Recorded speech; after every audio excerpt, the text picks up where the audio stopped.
We're doing chili bites, a South African dried meat concept, but it packs a punch. I'm gonna do my twist on this, not the traditional style. I'm just gonna add a little bit of variety because I like my stuff to kick really hard. That's why I do Muay Thai.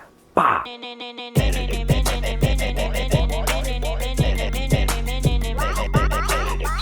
Okay, what we're gonna do now is we're gonna do the wet cure. We're just gonna put the wet ingredients together, put the meat in there, put it in the fridge for a couple of hours, and it's gonna soak up all those flavors, and it's gonna tenderize the meat, and that's exactly what we want. To start off with, traditional style, some vinegar, boom. I'm using apple cider vinegar. Maybe you're bougie, use red wine vinegar. We're gonna use some of this stuff, W sauce, Worcestershire sauce. Then we're gonna use a little bit of honey. We're gonna put some cayenne pepper in there. For more kick, we're gonna add some red pepper flakes in there. For even more kick, I'm gonna chop up some fresh chilies. And then last but not least, just because I like to have my stuff kick really hard, I'm gonna add some of this stuff in there, sriracha sauce. And then we're moving on to the dry spice mix.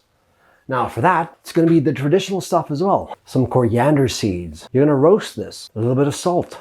I want to use pink Himalayan salt because I want to get some kind of nutritional value out of this. I do have 3 different kinds of other salts as well, but this will do. Use whatever salt you want. Just don't use the fine salts. Guess what? I'm going to add more red pepper flakes in there because like I said, I like a little bit of a kick. I also like the way it looks when it's sitting on there. I'm not going to add a lot in, just a little bit. Black pepper, coarse black pepper.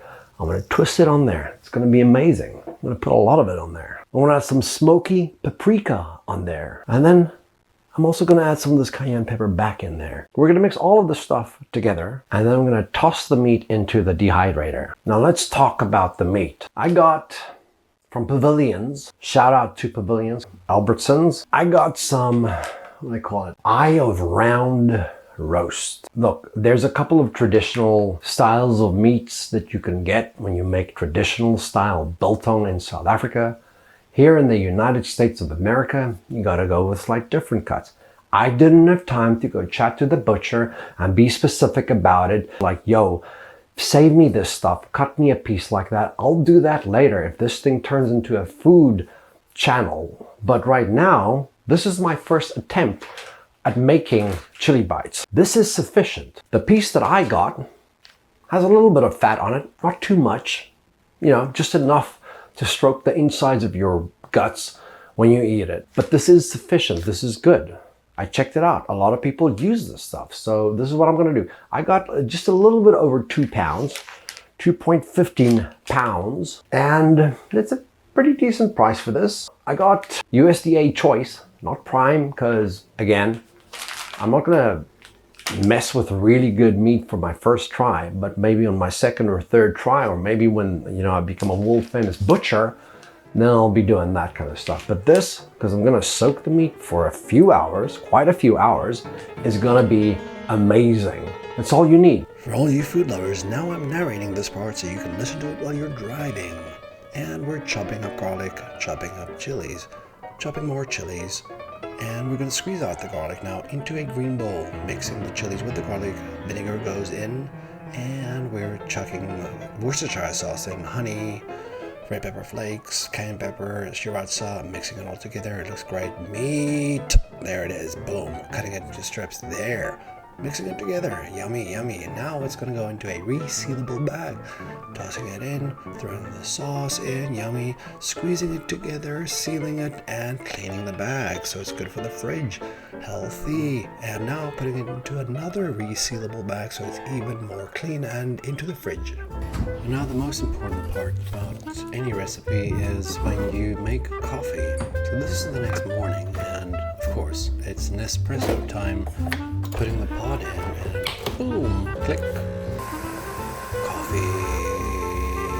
and there we go, some oat milk, and we're gonna make a little latte situation. There it is, nice. Putting the frother on, boom, chuck it in, and sip. Stay caffeinated, folks. So one of the most important things with biltong and this chili bites is that you want to take the coriander seeds and you want to roast them a little bit, and that's going to release those flavors in a really beautiful way. We're basically gonna roast this medium heat until the smoke comes out. Maybe a little bit before. Take it easy. We're gonna try to summon the fire department. Also, what's up with that little pan? So the coriander is cooling down. Once it's ready and chill, I'm gonna crush it in this electronic crusher, not to a fine powder. Well, actually I'm gonna do a bit like half fine powder just because I want to rub that into the meat. And then I'm gonna leave a little bit of some of it like little seeds as well, like half seeds, whatever you call that. The other thing, I forgot to get chili powder. So I'm gonna take these red pepper flakes and I'm gonna crush it down to a powder as well. Mixed with the powder, the coriander powder, salt, black pepper, smoky paprika. That's it. Dry stuff. I'm gonna mix the meat inside that. Right, the coriander seeds are ready. I'm gonna pop them in here, just half for now. And then the other half, the first half I'm gonna do a fine powder. And I'm gonna leave a little bit just more coarse, you know? Just for a little bit of a flavor profile. Look at that.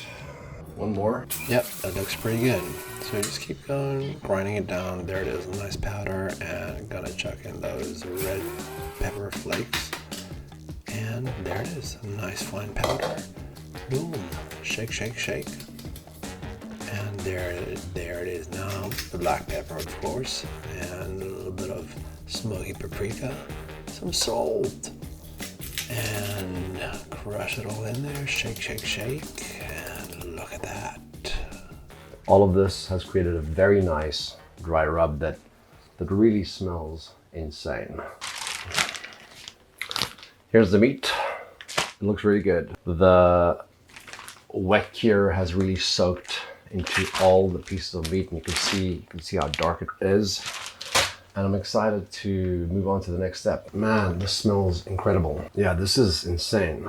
Look at that. This is gonna be insane. So we just wanna get rid of all this. It's very moist right now, it's very wet. And we don't want it to go wet into the dehydrator. So we're just gonna wipe it down, pat it down, try and get rid of as much of the liquid as possible. I'm actually gonna drain it first in a draining thing. I don't know what the hell that's called. And just let all that liquid drip out. These things. Strainer. Okay, great. So a lot of the excess liquid is gone. I'm still just gonna quickly pat them dry a little bit. And I'm just gonna lay it out on some paper towels just to get rid of the, that extra layer of liquid that's on it. And I'm also just gonna make sure there's no big chunks of garlic and stuff on there. And the green chili peppers that I tossed in there, I'm just gonna kind of get rid of that as well. But I'd like to do this because, yeah, I don't want any of that crazy liquid on there. Now, I have no idea how people do this, like butchers do this in a Biltong factory. I'm assuming they have some kind of system in place. It's my first rodeo, so, it is what it is. And I'm doing what I can. But so far, so good. And I'm not gonna lie, the smell is insane. Like that flavor that's coming out. I am very excited. Yeah, so essentially you're just like trying to take the dry spice and mix it in all over, which is basically what I'm doing right here. So yeah, just tossing it in there and then I'm gonna massage it in there, real good. Shake it. Yeah, so basically just making sure that it's evenly mixed. So I'm just starting with a little bit and then I'm gonna toss in more of the dry spice and just make sure that it's proper mixed. And there you have it. I'm literally just tossing it all in, mixing it all in, and boom, there we go. Yeah, and so now we're just gonna layer the different pieces of meat on top of the trays. Now you could probably hang it on hooks. Right now I'm just gonna chuck it into the dehydrator. I've got 10 racks and that's gonna be sufficient for 2 pounds with enough air to flow between the meat. So it's fine. I'm just gonna put it on here and chuck it in there. But yeah, let's go.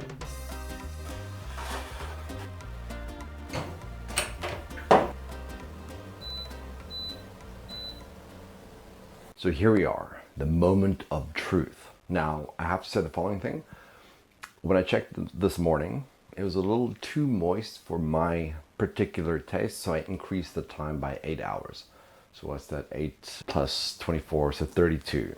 So this is it. Let's check it out. It's just crazy how they shrink. Spices are still stuck to it, which is really nice. It's got a little bit of a, you gotta like wrestle with it a little bit. First notes, this is really fucking good. There's a slight bit of a little bit of a sweet and vinegary taste. The vinegar taste will go away. I think I marinated it for too long. My next version of this will be a lot different. I'm gonna go for that serious traditional version, but yeah, here it is. This is what it looks like. It's really insane. It's really good. This one has a nice little piece of fat on it as well. I'm happy. I'm not gonna take these. I'm gonna pack them up, put them in a container. I'll take one of those things that keeps the moisture out, toss it in there, and then we're good to go. So if you're looking for a high protein snack on the go, you cannot do better than this. There it is. Beautiful. Now I'm just showing off. There's some other stuff I made. Yummy.